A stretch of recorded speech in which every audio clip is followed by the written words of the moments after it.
സ്വാമിജി, ഗർഭസ്ഥ ശിശുവിന്റെ വളർച്ചയെക്കുറിച്ച് ഭാഗവതത്തിൽ വർണ്ണിച്ചിട്ടുണ്ട് എന്ന് കേട്ടിട്ടുണ്ട്. അതിനെക്കുറിച്ചൊന്ന് പറയാമോ?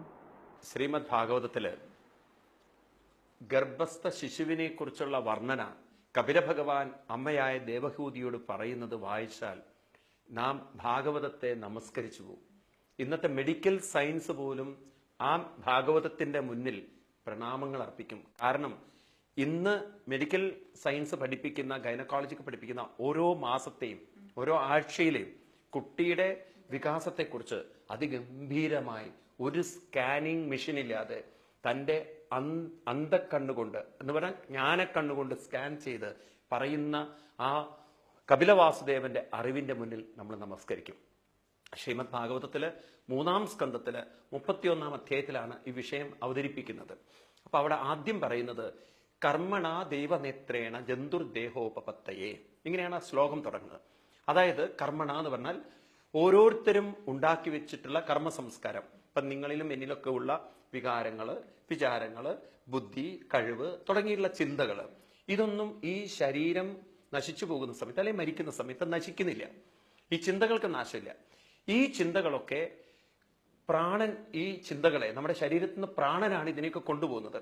പ്രാണൻ ഇതിനെ കൊണ്ടുപോയി ഒരു അച്ഛനാകാൻ പോകുന്ന ആളുടെ ബീജത്തിൽ ചേർക്കും. അങ്ങനെ അവിടെ അസോസിയേറ്റ് ചെയ്ത് പിന്നെ അത് അമ്മയുടെ ഗർഭപാത്രം അന്വേഷിച്ച് നടക്കുകയാണ്. അവിടെ ഞാൻ നേരത്തെ പറഞ്ഞതുപോലെ അമ്മയുടെ മാനസികാവസ്ഥയ്ക്ക് അനുസരിച്ച് ഈ സ്പേമിൽ ഒരു സ്പേം അണ്ഡവുമായി ചേരും. അങ്ങനെ ഗർഭാശയത്തിൽ പ്രവേശിക്കും. അവിടുന്ന് ഒരു മാസമാകുമ്പോൾ ഒരു കൊഴുത്ത ഒരു പദാർത്ഥമായി അത് അണ്ഡാകൃതിയിൽ കിടക്കുന്നതാണ്. അങ്ങനെ മാസേനത്തു, മാസം കൊണ്ട് അണ്ഡം എന്നാണ്, ഒരു അണ്ഡാകൃതിയാവും. 2-ാമത്തെ മാസമാകുമ്പോഴേക്കും അതിന് 1-ാമത്തെ മാസമാകുമ്പോഴേക്കും ഹൃദയമൊക്കെ വളർന്നു. ആ കുട്ടി 2-ാമത്തെ മാസമാകുമ്പോഴേക്കും ശിരോദ്വാഭ്യാം, ശിരസ് 2-ാമത്തെ മാസമാകുമ്പോഴേക്കും വന്നു. ഈ ശിരസ് ആയതിനു ശേഷമാണ് നമ്മുടെ ഈ സൂക്ഷ്മ ശരീരം എന്ന മനസ്സ്, വാസനാ മനസ്സ്, അത് ഈ മൂർധാവിലൂടെ, അതായത് നമ്മുടെയൊക്കെ തലയിൽ ചില കുട്ടികളൊക്കെ നോക്കിക്കഴിഞ്ഞാൽ ചെറിയൊരു ഭാഗം വളരെ സോഫ്റ്റ് ആയിട്ട് കിടക്കുന്നുണ്ട്. അതിനെ ബ്രഹ്മരന്ധ്രം എന്ന് പറയാം. അതിലൂടെ പ്രവേശിച്ച് ഉള്ളിലേക്ക് എത്തിക്കഴിഞ്ഞാൽ പിന്നെ അവിടുന്ന് ഡിസൈൻ ചെയ്യേ 3-ാമത്തെ മാസമാകുമ്പോഴേക്കും ആ കുട്ടി ആണാവണോ പെണ്ണാവണോ എന്ന് തീരുമാനിച്ചു കഴിഞ്ഞു. ത്രിപി എന്ന് പറഞ്ഞാൽ 3-ാമത്തെ ലിംഗചിന്ദ്രോദ്ഭവം. ലിംഗം, അതായത് ആണിന്റെയോ പെണ്ണിന്റെയോ ശരീര ലിംഗങ്ങൾ ആ കുട്ടിയിൽ കാണാൻ തുടങ്ങി. ഇന്ന് മെഡിക്കൽ സയൻസ് പറയുന്നത് 90-ാമത്തെ ദിവസം ആകുമ്പോഴേക്കും കുട്ടിയുടെ ജെൻഡർ അറിയാം, സെക്സ് അറിയാമെന്നാണ്. അപ്പൊ 90-ഉം ഇത് 3 മാസവും. അപ്പൊ കപിലന്റെ ബുദ്ധി നോക്കൂ. 4-ാമത്തെ മാസം ആകുമ്പോഴേക്കും സപ്തധാതുക്കൾ ശരീരത്തിൽ നിന്നറിയും.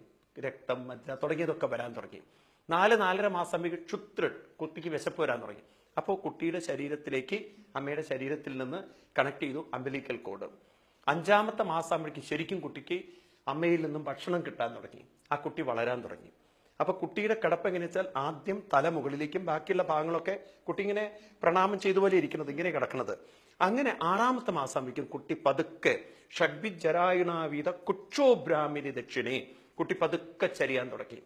കുട്ടിയുടെ ശിരസ് താഴോട്ട് പോവാനും ബാക്കിയുള്ള ഭാഗം മുകളിലേക്കും വരാൻ തുടങ്ങി. കുട്ടി ശീർഷാസനം അവിടുന്ന് തുടങ്ങുകയാണ്. ആ സമയത്ത് കുട്ടിക്ക് ബോധം ഉണരുന്നാണ് കപിലൻ പറയുന്നത്. 6-ാമത്തെ മാസം മുതൽ ഒരു അമ്മ കുട്ടിയുടെ മാനസിക ആരോഗ്യത്തെക്കുറിച്ച് ചിന്തിക്കണം എന്ന് വളരെയധികം കപില ഭഗവാൻ എടുത്തു പറയുന്നുണ്ട്.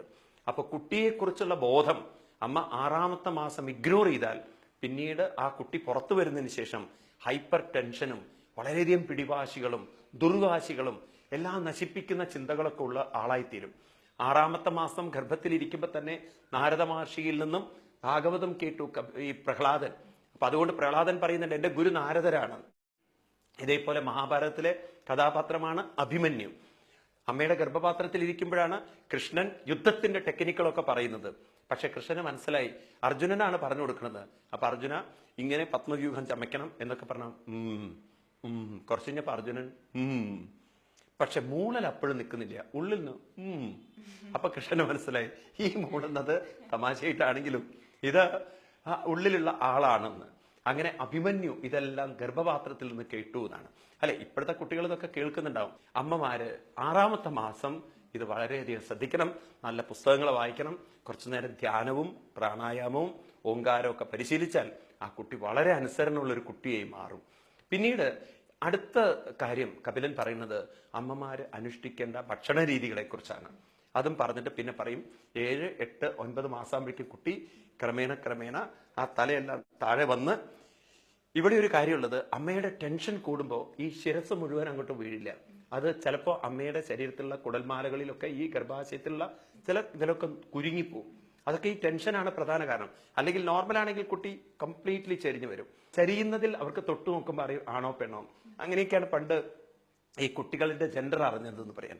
ഏതായാലും കുട്ടി കംപ്ലീറ്റ് അങ്ങോട്ട് വന്ന് ഗർഭാശയത്തിൽ തയ്യാറായി. ഇപ്പൊ ഫിലോപ്പിൻ ട്യൂബിലൂടെ കുട്ടി പുറത്തു കിടക്കാൻ പോവുകയാണ്. ആ തയ്യാറാവുന്ന സമയത്ത് 8ാമത്തെ മാസം ഗർഭവേദന വന്നു. ഈ വേദന വരുമ്പോൾ പ്രസൂതി വായു, കുട്ടി ഗർഭാശയത്തിലുള്ള വായു കുട്ടി അങ്ങോട്ട് തള്ളുകയാണ്. അപ്പൊ അതിലുള്ള കൊഴുത്ത വസ്തുക്കള്, ഹെപ്നോട്ടിക് എന്ന് പറയുന്ന സാധനം, ഈ സാധനം കുട്ടി അങ്ങോട്ട് അത് കുട്ടി അങ്ങോട്ട് ഫ്ലോ ചെയ്യാൻ വേണ്ടി പ്രേരിപ്പിക്കും. ആ ഫ്ലോ ചെയ്യുന്ന സമയത്ത് അമ്മയുമായിട്ടുള്ള ബന്ധം കുട്ടിക്ക് അവിടെ നഷ്ടപ്പെടുകയാണ്. അതുകൊണ്ട് കുട്ടിയുടെ ഉള്ളിൽ ആദ്യം വരുന്ന വികാരം ഭയമായിരിക്കും. ആ ഭയത്തിലാണ് കുട്ടി പുറത്തു വരുമ്പം അങ്ങോട്ട് കരയുന്നത്. ഇത്രയൊക്കെ ഗംഭീരമായി ഗർഭാശയത്തിലുള്ള കുട്ടിയുടെ വളർച്ചയും അതിന്റെ മാനസികാവസ്ഥയും ഏതൊക്കെ വർണ്ണിച്ച കപിലന് നമ്മുടെ നമസ്കാരം. ഭാഗവതം പോലുള്ള ഗ്രന്ഥങ്ങൾ ഇതിനെക്കുറിച്ച് ആഴത്തിൽ പഠനങ്ങൾ നടത്തിയിട്ടുണ്ട്. അതുകൊണ്ട് എനിക്ക് അമ്മമാരോടും അതുപോലെ വിവാഹം കഴിക്കാൻ പോകുന്നവരോടും വിവാഹം കഴിച്ച ദമ്പതികളോടും പ്രത്യേകിച്ച് ഗൈനക്കോളജികളായിട്ട് ഡോക്ടേഴ്സിനോടും എനിക്ക് പറയാനുള്ളത്, ദയവിചാരിച്ച് നിങ്ങൾ ശ്രീമദ് ഭാഗവതത്തിലെ 3ാം സ്കന്ധത്തിലെ 31ാം അധ്യായം ഒന്ന് വായിക്കണം. അതിന്റെ പരിഭാഷ സംസ്കൃതത്തിലായതുകൊണ്ട് അതും കൂടെ വായിക്കണം. മലയാളത്തിലൊക്കെ നമുക്ക് അർത്ഥമുള്ള പുസ്തകങ്ങൾ കിട്ടും. എന്നിട്ട് എന്താണ് ഭാരതീയ ഋഷീശ്വരന്മാര് ഈ വിഷയത്തിൽ പറഞ്ഞതെന്ന് ഉൾക്കൊള്ളണം. ഇത് നിങ്ങൾ മറ്റുള്ളവർക്കും പറഞ്ഞു കൊടുക്കണം. നമ്മുടെ മഹത്തായ സംസ്കാരം ഗർഭധാരണത്തെക്കുറിച്ച് വളരെ ഗംഭീരമായിട്ടുള്ള ഒരു സംസ്കാരം നമുക്ക് തന്നിട്ടുണ്ട്. അതിനെ നമുക്ക് പ്രചരിപ്പിച്ച് എല്ലാ കുട്ടികളെയും സത്സന്താനങ്ങളെ ധരിക്കുന്ന അല്ലെങ്കിൽ മഹാന്മാരെ ധരിക്കുന്ന അമ്മ ശരീരത്തില് നമ്മുടെ നാവിന് 6 രസങ്ങളാണ് ആസ്വദിക്കാനുള്ള കഴിവ്. നിങ്ങൾക്കറിയുമെന്നറിയില്ല, എരിവ്, പുളിവ്, ഉപ്പ്, ചവർപ്പ്, കയ്പ്, മധുരം. അപ്പോ ഇത്തരം രസങ്ങള് കുട്ടികൾക്ക് അതിനെ മുഴുവൻ ആസ്വദിക്കാനുള്ള കഴിവുണ്ട്. പക്ഷെ എന്ത് പറ്റുമെന്ന് ചോദിച്ചു കഴിഞ്ഞാൽ, ഗർഭിണികള് കൂടുതൽ എരിവ് കഴിച്ചാല് അപ്പൊ ആ കുട്ടിയുടെ സിസ്റ്റം അങ്ങനെയായി മാറും. അപ്പൊ അത് ഗർഭാശയത്തിൽ വെച്ച് തന്നെ കുട്ടിക്ക് അതീവ പീഡ കൊടുക്കും. കാരണം കുട്ടിയുടെ ബോഡി പ്രിപ്പയർ അല്ല അതിന്. അമ്മ കഴിക്കുന്ന എന്തായാലും കുട്ടിയെ സ്വാധീനിക്കുന്നുണ്ട്. അതേപോലെ കൂടുതൽ ഉപ്പുള്ളത്, കൂടുതൽ പുളിവ്, ഇതൊക്കെ കഴിക്കുമ്പോൾ കുട്ടിയിൽ കൃമികളും വന്ന് നിറയാനുള്ള സാധ്യതകൾ കൂടുതലാണ്. അതുപോലെ നോൺ വെജും കഴിയുന്നത്ര ഗർഭിണികൾ കുറയ്ക്കണം. കാരണം നോൺ വെജ് കഴിക്കുന്ന സമയത്ത് അതിൽ കൂടുതൽ ഈ രൂക്ഷഗന്ധങ്ങളുള്ള സാധനങ്ങളാണ്. ഇത് കുട്ടിയുടെ മാനസികമായ ആ സമയത്തുള്ള അവസ്ഥയെ അങ്ങോട്ട് താളം തെറ്റിക്കും. അതുകൊണ്ടാണ് കുട്ടികൾ റെബലായിത്തീരുന്നത്. ഈ മാംസം കഴിക്കുന്ന അമ്മമാരിൽ നിന്നുണ്ടാവുന്ന കുട്ടികൾ പൊതുവെ റെബലിയൻ കുട്ടികളായിട്ടാണ് കാണുന്നത്. ഭയങ്കര അക്രമവാസന. അതുകൊണ്ട് നിങ്ങൾക്ക് കാണാം, ആ സംസ്കാരത്തിലൂടെ വരുന്ന കുട്ടികളിലാണ് ഏറ്റവും ഇത്തരത്തിലുള്ള ഭീകരതകളൊക്കെ കാണുന്നത്. ഒരു ശാന്തത അവർക്കില്ലാത്തത്. അതുകൊണ്ട് ഭക്ഷണത്തിൽ വളരെയധികം അമ്മമാര് ശ്രദ്ധ വയ്ക്കണം. കഴിയുന്നത്ര എരിവില്ലാത്ത, പുളിവും ചവർപ്പും കയ്പും ഇല്ലാത്ത, ഒരുപക്ഷെ നിങ്ങളുടെ നാവിന് അത് രുചി ഉണ്ടാവില്ല, പക്ഷേ കുട്ടിയുടെ വളർച്ചയ്ക്ക്, അവന്റെ ആരോഗ്യത്തിന്, അവന്റെ മാനസികാരോഗ്യത്തിന് അത് വളരെ ആവശ്യകരമാണ്. കപിലൻ അത് എടുത്തു പറയുന്നുണ്ട്.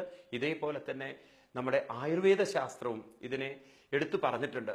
ആയുർവേദത്തിൽ പറയും കട്വാമ്ല ലവണ അത്യുഷ്ണ രൂക്ഷഗന്ധം തുടങ്ങിയ ഭക്ഷണങ്ങളൊക്കെ ഗർഭിണികൾ കഴിയുന്നത്ര ഒഴിവാക്കണം. കപിലം അത് തന്നെ ആവർത്തിക്കുന്നു ഭാഗവതത്തിൽ. എന്നിട്ട് പറയും, ഇതൊക്കെ കഴിച്ചു കഴിഞ്ഞാൽ കുട്ടിക്ക് സർവാംഗോത്തിത വേദന, കുട്ടിക്ക് ശരീരം മുഴുവൻ വേദനിക്കത്രേ. അത് കഴിഞ്ഞോ ഈ ഭക്ഷണം കഴിച്ചിട്ട് അതിൽ നിന്നുണ്ടാകുന്ന കൃമികൾ, കൃമി എന്ന് പറഞ്ഞാൽ ചില അണുക്കള്, ഇതൊക്കെ കുട്ടിയിലുണ്ടാക്കുന്ന ഇച്ചിങ്സ്, കുട്ടിക്കൊരു കംപ്ലീറ്റ്ലി ശരീരത്തിന് ഭയങ്കര ചൊറിച്ചൽ അനുഭവപ്പെടും.